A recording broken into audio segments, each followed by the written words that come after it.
So how do you pronounce this name up here? That's Cian. Cian. Cian is an Irish boy's name, and it means the ancient one or enduring one. And his name has a great story.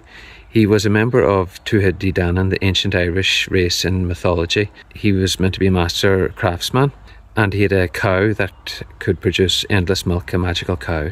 But he has some links to Donegal as well. It's said that Balin Sulanjava, Fach Vian Achoni Adori, he was said to have stolen Cian's cow and put him in a tower in Tory Island, along with his own daughter, in fact, because there was a prophecy that Balor's own grandson, if he was ever born, would end up slaying the giant himself.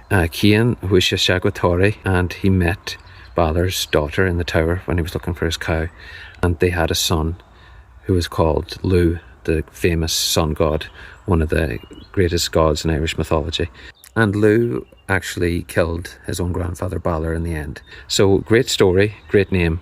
So tag a Cian in the comments.